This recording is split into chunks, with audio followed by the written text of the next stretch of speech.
Alright, so waking up from a dream, which is quite a nice dream.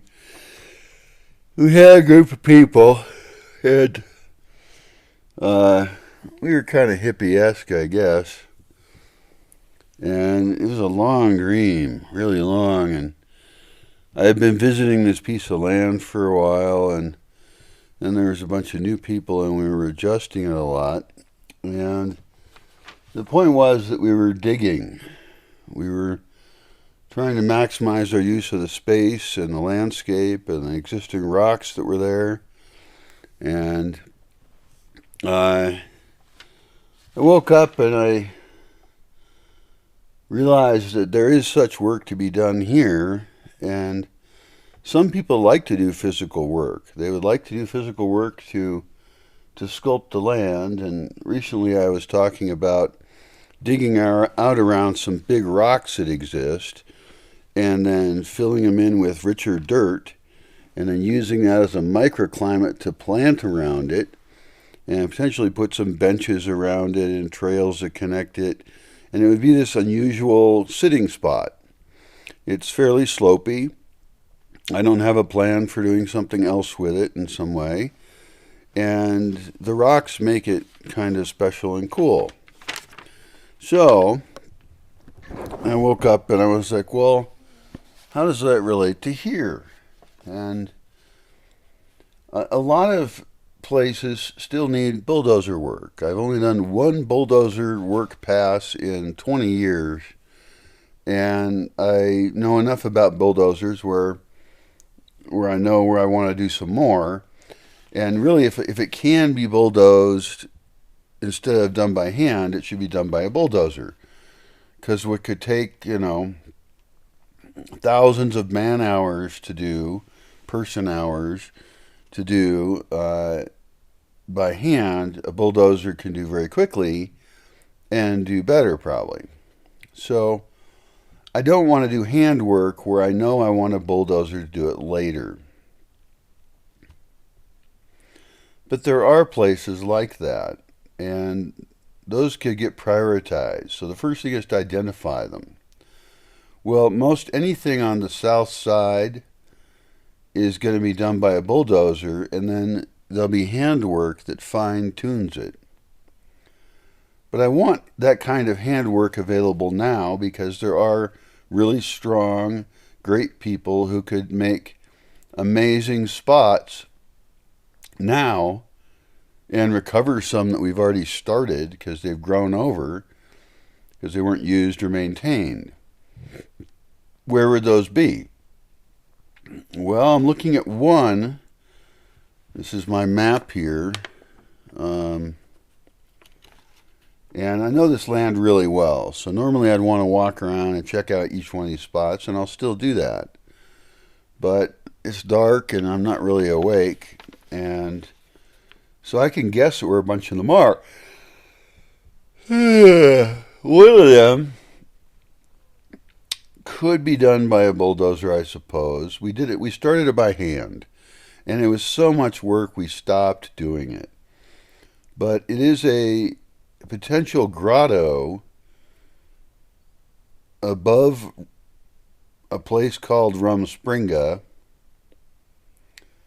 that I was imagining to be an artificial cave.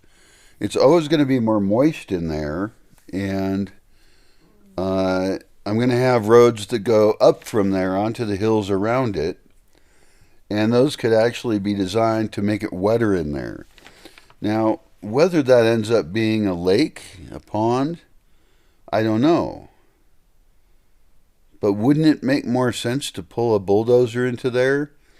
Even if I'm then going to build a concrete thing that you can have a walkway across between the two, I don't know that I would even bother doing that.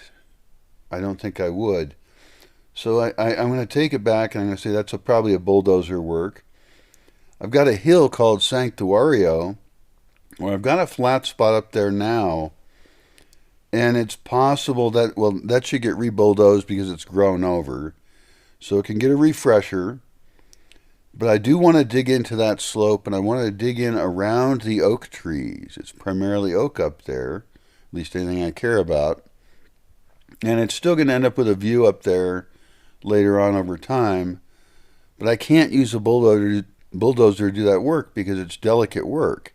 And I don't want to hurt the trees. The trees are going to lose the dirt around the base of the tree, and then they're going to sink into the earth, their roots further, because they're really strong. And then within these trees, there'll be these kind of tunnel-esque flat spots. And what that's used for, I don't exactly know, but it will depend on each individual spot, how large it is. There's spaces that are bigger and smaller. There could be a fire pit in there. There could be some places where we put a concrete roof over it, and there's a second layer. And the further we go back towards the fence, the more area would be opened up, and that whole area, that whole neighborhood would be a very special area. And then whether or not a building ever gets built on a flat spot around it, I don't know.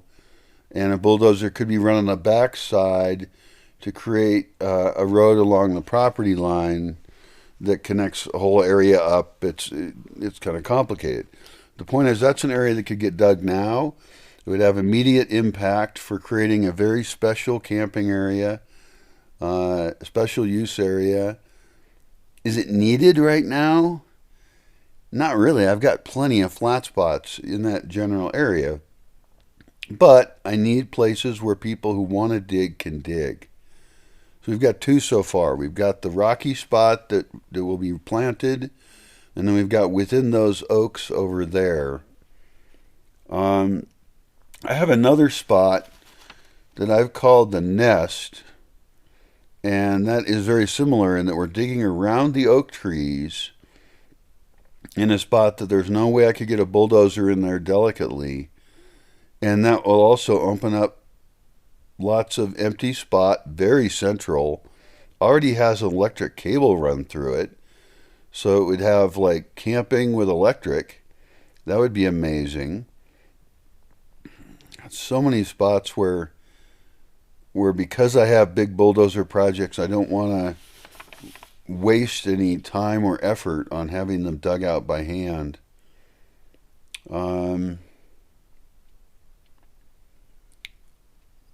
That's probably the biggest tricky thing to figure out. Like, I've got an entire slope that I don't know if I can do it with a bulldozer or not. It's so sloped. If I can't do that by bulldozer, the steepest slope of the whole property, if I can't do it by bulldozer because it's too steep, I need a bulldozer expert up here to advise me, then that would really be big payoff to be done by hand. Because there'd be spots where you could be in the direct sunrise, like super direct sunrise, and you could make alcoves in there, and it would be a spot between two neighborhoods. It would be its own neighborhood, really, and it uses slope really well, and I'm very aware of erosion issues and water flow. And so anything we did in there, we would watch very, very carefully for water flow issues. I have an area over near an artificial cave that we built that I've considered bulldozer work in there to make a way to access another spot, but I really think it would be a mistake.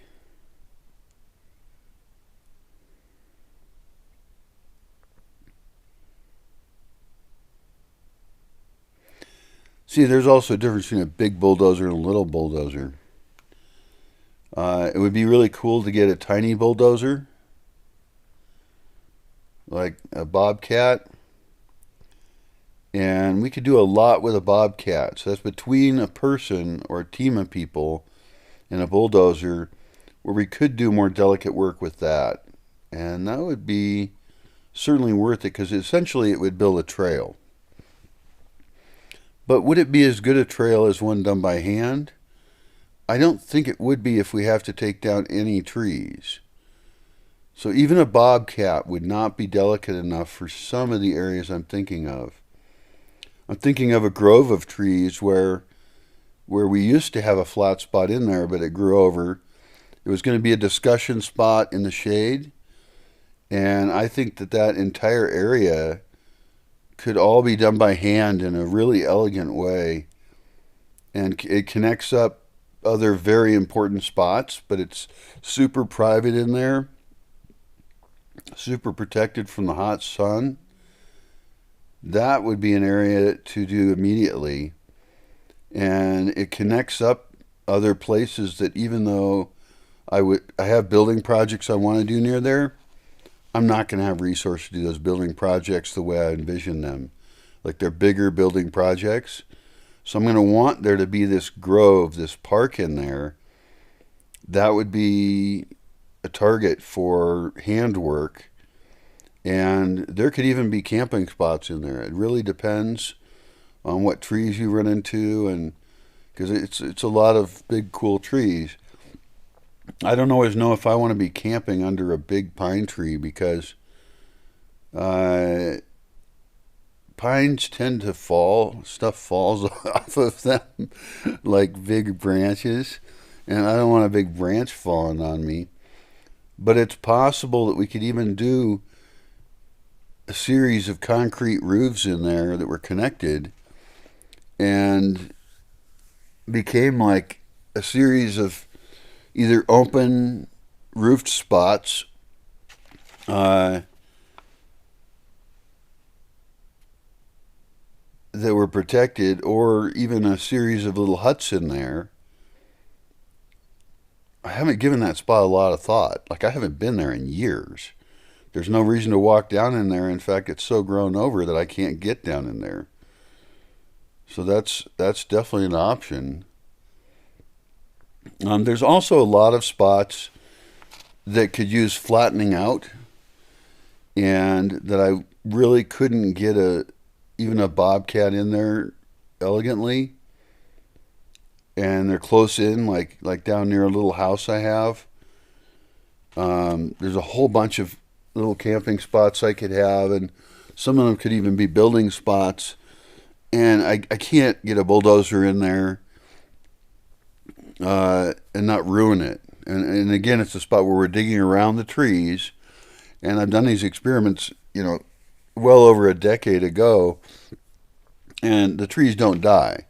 Not oaks. A pine would die. There's other trees that would die, but these ones wouldn't. And I do want to increase the number of camping spots right in with plants. Now, of course, I also want little RV spots as well. But if it's an RV spot, then a bulldozer can do it. Because we're going to be pulling an RV in there anyway. And so I can think of 30, 40, 50 different spots where we could easily just clear a pullout, and then maybe a little bit bigger so that we can have a little roof next to the RV, and you can pull your RV up to a roof, expanding your outside area outside the sun and the rain, and perhaps putting in a little cooking area, having it be near enough a composting toilet. So that's a whole different goal. Right now I'm just thinking camping, and these are tricky decisions because I feel like they're a little ahead of their time in some cases, because if I'm going to make bulldozing decisions, I don't want to dig in a spot where I wasted energy. But there's some.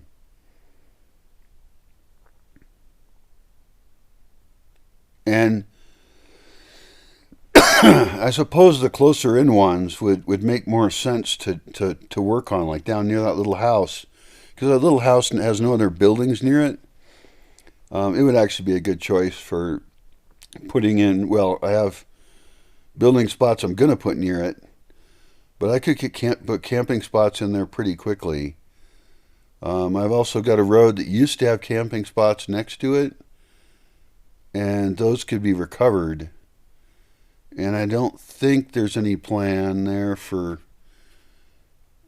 I guess what I'm most comfortable with is get the bulldozer work done first.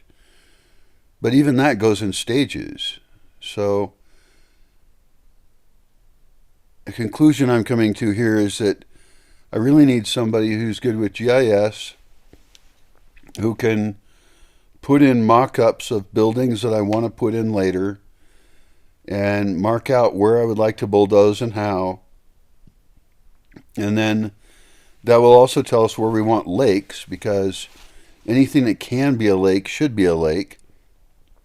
And I'm not going to be able to decide that until we start doing certain types of bulldozer work. So it's hard to pick these spots where I want this delicate work done. There's a whole spot I want to build a bunch of hermit huts, and I've been waffling on whether to do a bulldozer swath through it, but it's a whole area where I have never cut anything. I haven't cut a single tree in there, and it's also near a wildlife area that I don't want to disturb, and that could actually go to the top of the list. It's called wait, which one's called the nest? Oh, this is called the no. It's called the nook. Yeah, the nook. And I guess I can see of one big change I would make in there, but it wouldn't really change that area. Like, it would be a way to get to it.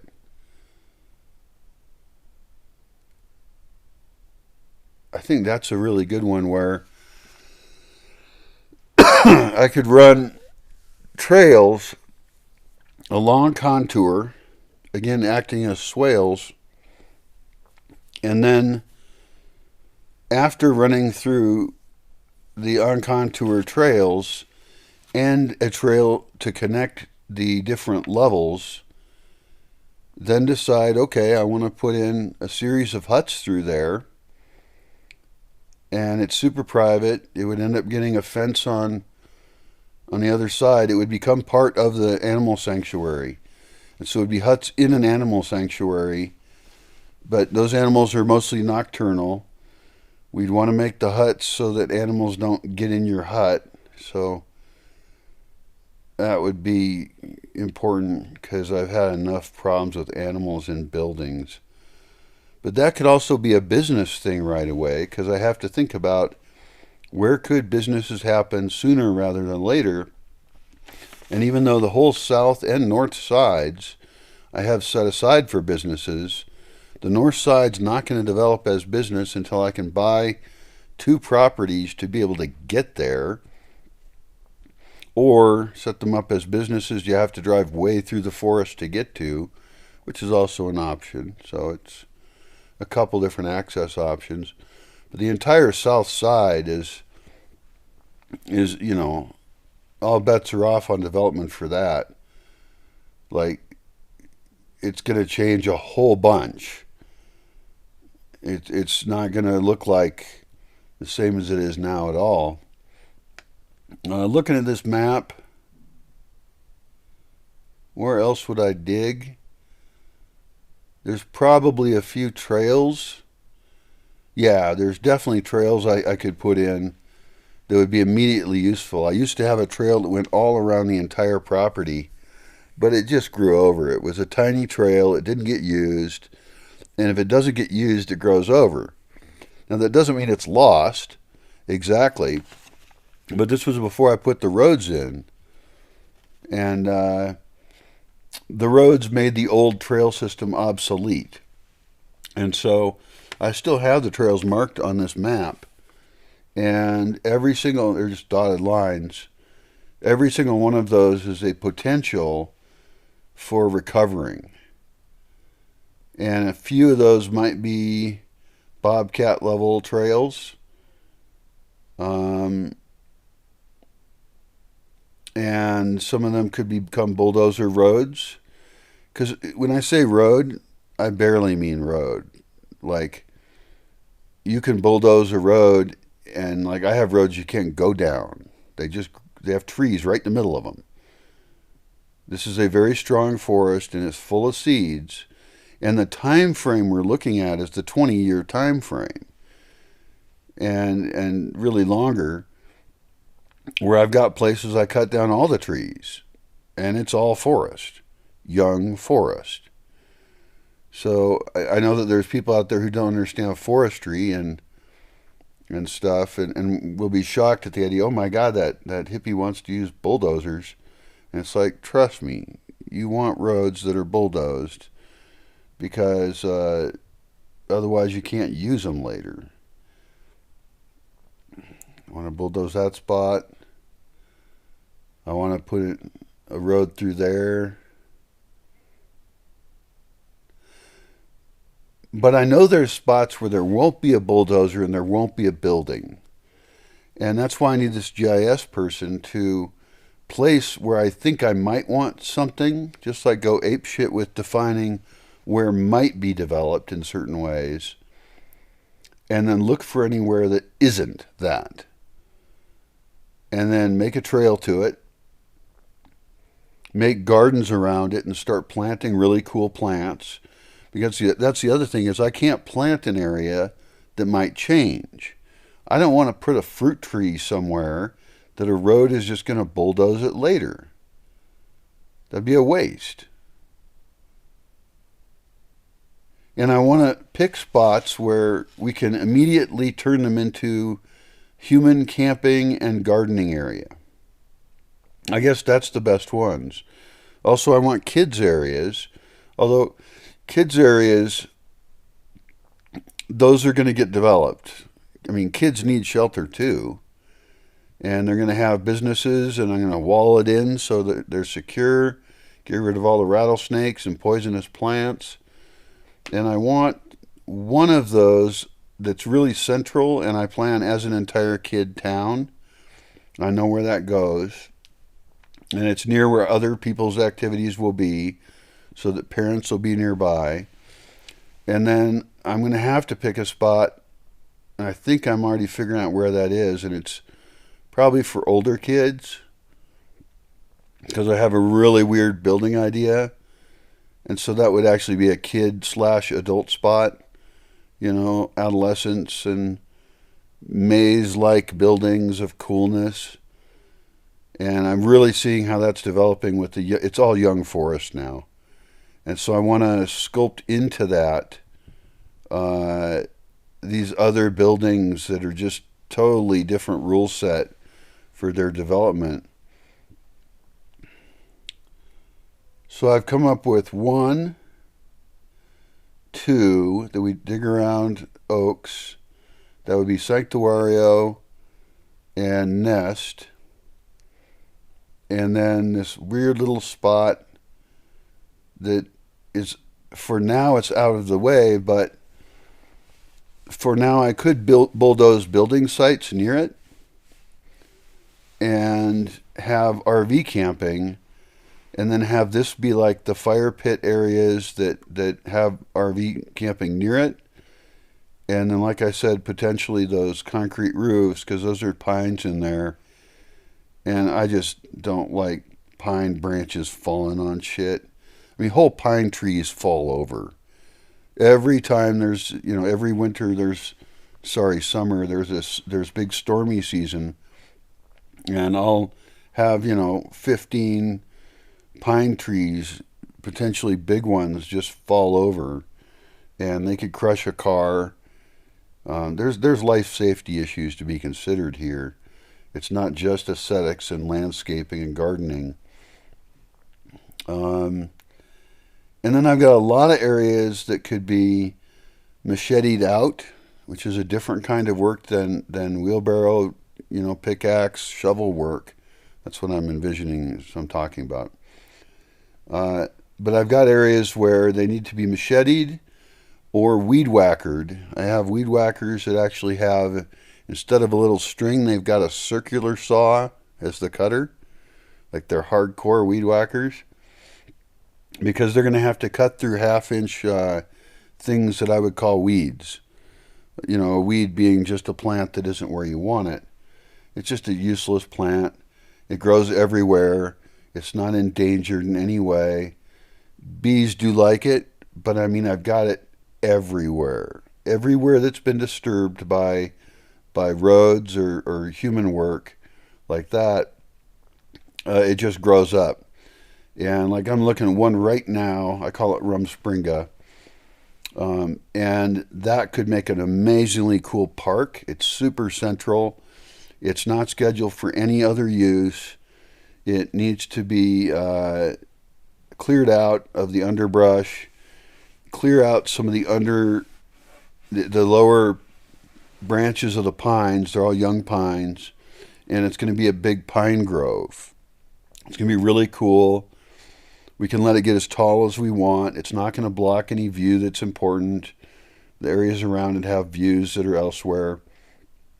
And that should be turned into a park for shade right now. Because below it, I've got spaces set aside for higher density buildings that would be really, really cool. I think that's a good overview. That gives us work to do. Oh, and then there's off of this map I've got, God, I think I'm getting sick. I never get sick. I can't afford to be sick. That's bullshit. I've also got the highest point on the entire property, which is not even on this map. We couldn't fit it on the map. There's like another 20 acres up there at least. I talked about the lower part that I have these weird ideas for, but right away we would want to recover the trail to get to the top of that, and actually, come to think of it, that's bulldozer work. But then around that bulldozer work would be done other work to make it prettier, and that would also be an area that could be planted with cool plants. Because I'm going to expand the vivero, the nursery area. I want it to be 10 times bigger every year until I think it's too big. And also have a space in town that has more water until I can build more water systems where we're just growing plants. I want to rent land over there with anywhere with water. In fact, I can take some guesses where that might be. Oh, that'd be great. And just go ape shit with plant reproduction. Unfortunately, that's a whole other project, and you'd have to wall it off to protect the plants. So, overall,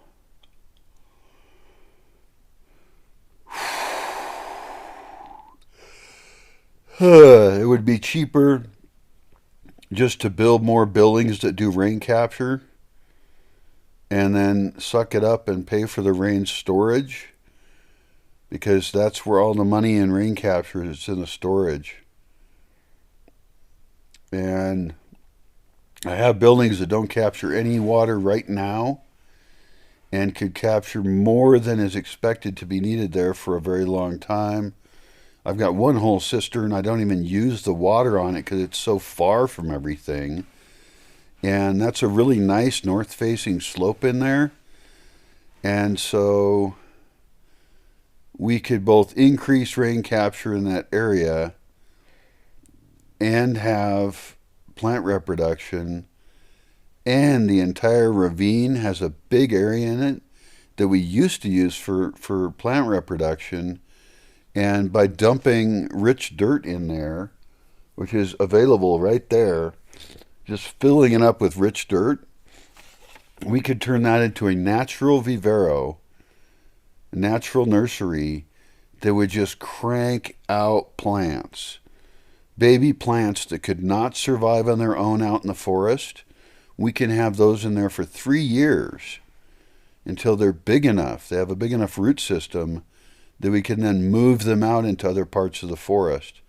That would be worth it. I would like to see that. And then in that area, we don't even have to water it. But if we did water it, if we did have water available from above, we could do even more amazing things down in there. And that's true in a couple other spots as well. that is a complicated, big plan. I mean, we're talking acres and acres and acres and acres of land, and tens of thousands of hours of people work. You know, wheelbarrows and shovels and pickaxes and growing plants. And none of that pays off right away.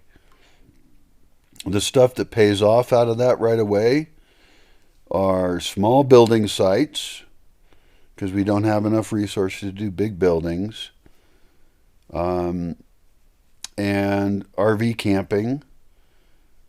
And RV camping on the south side probably would be the quickest payoff. In the spots where I know that I'm not going to put a building, if we built those would pay off within a year easily if we were willing to accept clients. But again, they'd be selected clients. Oh, I've also got an entire forest that needs to be, all the trees need to be topped off. I have a chainsaw on a pole, and that needs to be turned into a park as well. And that shade will develop really quickly. We're going to get rid of the white oaks in there because they're just using up root space, but they don't have leaves all year. And so we can just murder all the white oaks. I've waffled on that, but in that area, not murder them, but top them off as we decide how they're going to develop and whether or not we want to do a second story of kind of treehouse-like stuff. And I've even thought about a raised concrete causeway to connect across it to a whole area that I'm going to bulldoze out and make a building that's dug 2-3 stories into slope. See, this is why I need the GIS person. I need the GIS person really before any of this shit happens.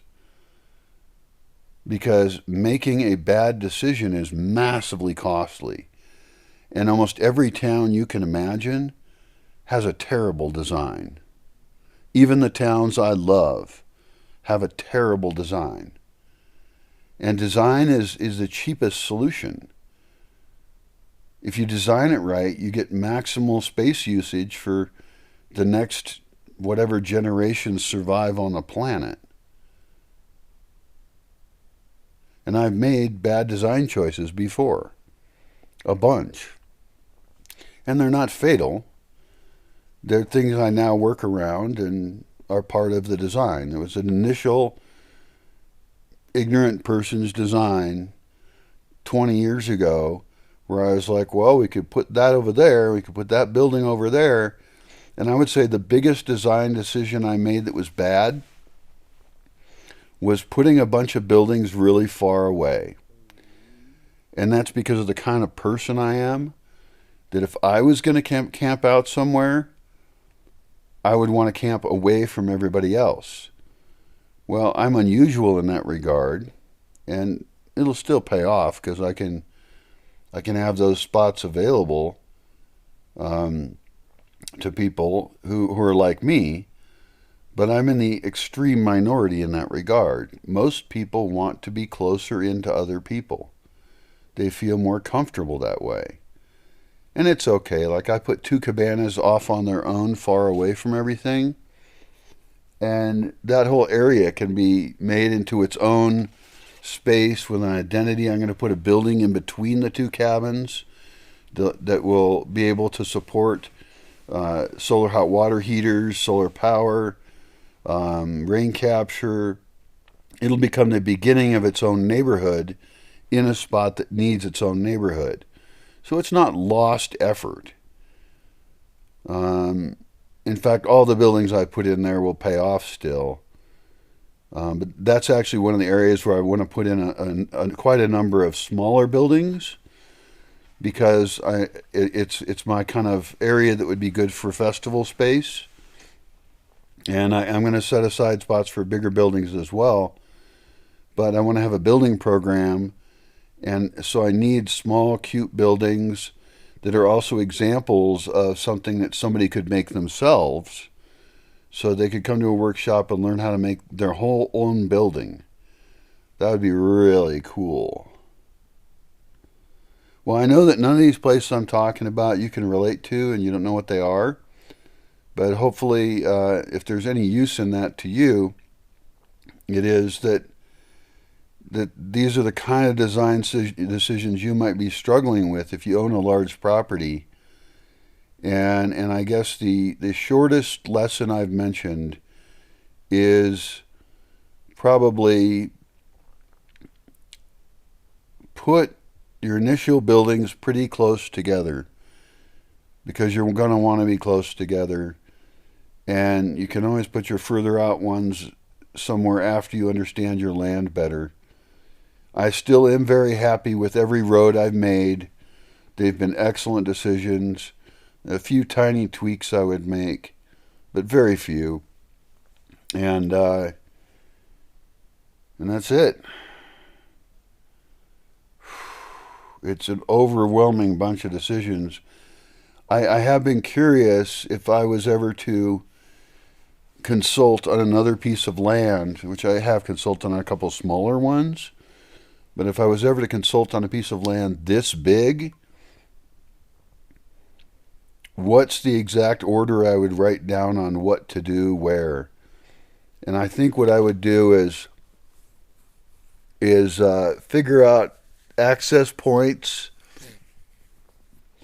where to put in buildings on lakes first. And I know that you may not think your climate has enough water for lakes. I'm using lake loosely here. It may not end up being a real lake. It might dry up part of the year. But even a lake that dries up part of the year is then surrounded by soil that is extra moist.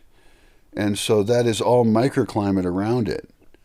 So you may not be able to put certain kinds of plants within it, although you could put annuals in it at the right times of the year before and after the rains, fill it up.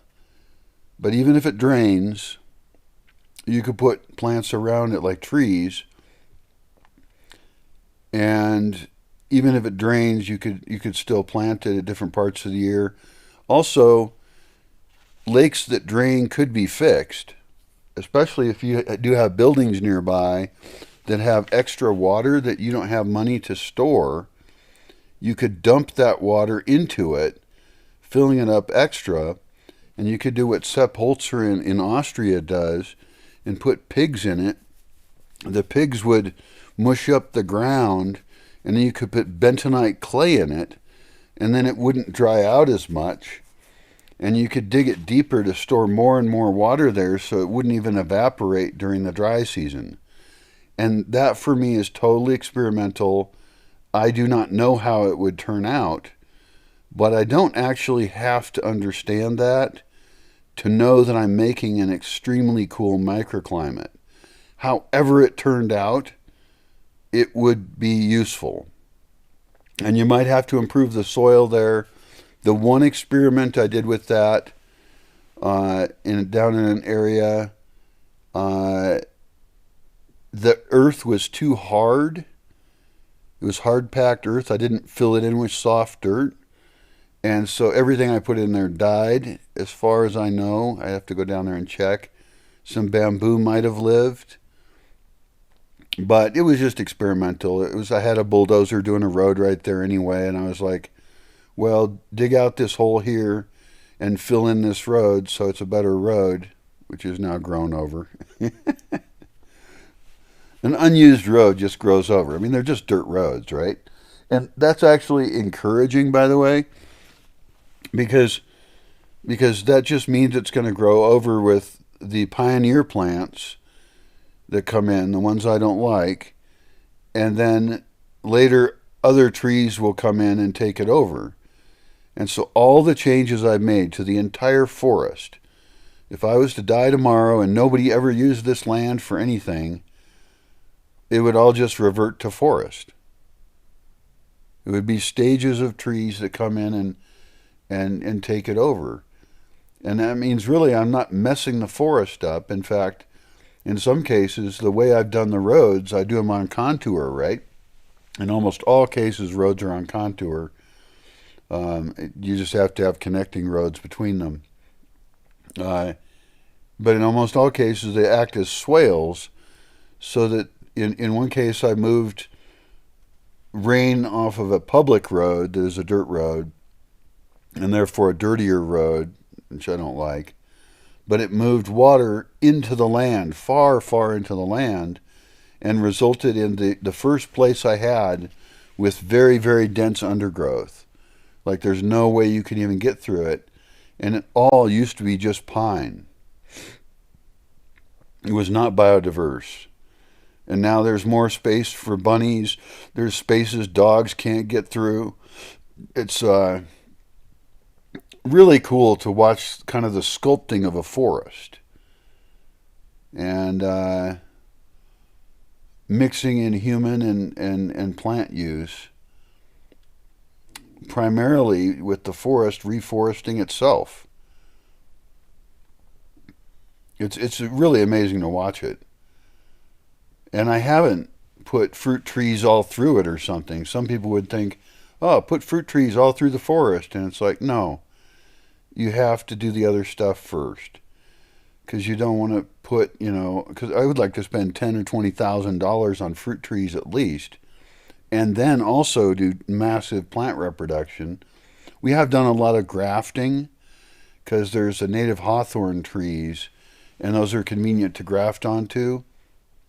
But even some of those need more care than they're getting, where the hawthorns just shoot out suckers, and that steals all the energy away from the tree that we want to have, the fruit tree. God, that's overwhelming shit. GIS is a way to go. And there's actually an app I want to do for cell phones that would actually help with food forest farming.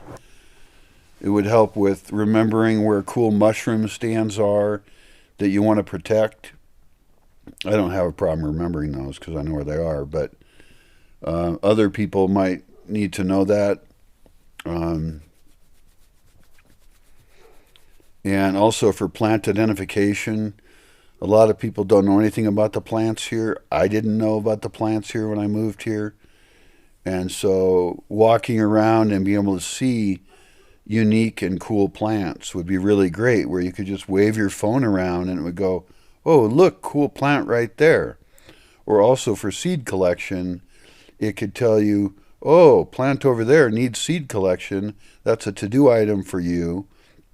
And we could take plants that aren't very common here, and we could just reproduce them throughout the forest. They're not rare. They're not endangered. Except in one case I know of, and I don't know if that plant ever lived there. It's far away. But it was really neat, and I took pictures of it.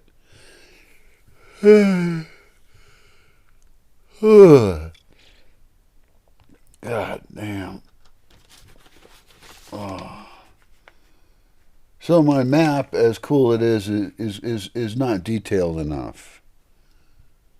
It's not even close. And the big changes that I do want to make are scare the hell out of me. Just like putting in those roads after 9 years here scared me because I was afraid I would screw up the forest.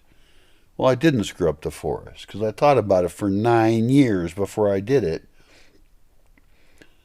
But now with the changes I want to make, and if you're going to get a bulldozer in, you want to use that bulldozer for a while. You want to get a whole bunch of bulldozer work done at once because they're expensive to get here. And then you want to, it would be a scary bunch of big changes. The easy ones are just recovering the roads that are grown over. But, and widening some roads that are too thin that I know now, I should make a big road there because, it's the best use of that spot.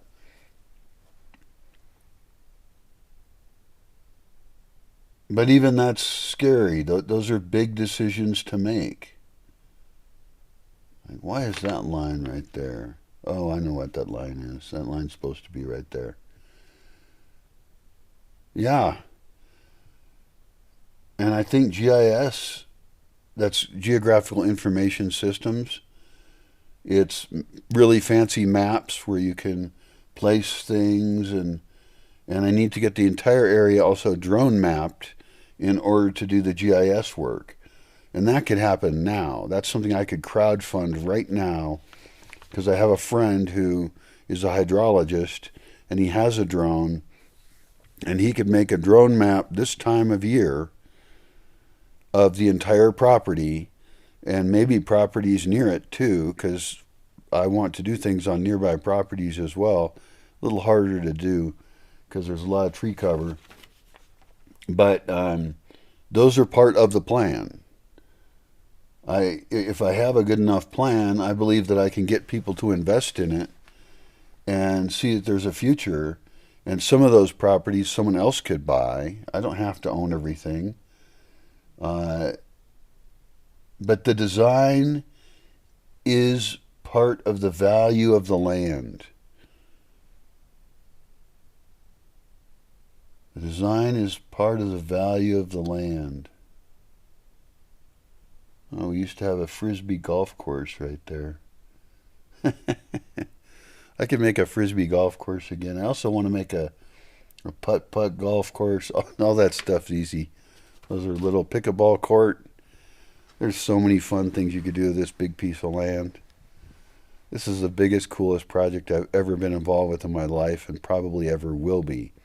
And hopefully out of it can come lessons. Not just the lessons I have learned so far, but the lessons I'm going to learn in the next stage of really sensitively sculpting land.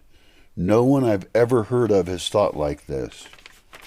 Not combining the human and the plant use, not designing sensitively for the shape of the land, for water use, not combining it all. I've never heard of anything like that, and I've been looking at architecture and land use design books my whole life. Dang, what an opportunity. Well, goodbye and good luck. I hope this video has some historical value on the decision making that went into the next stages of this project. Goodbye.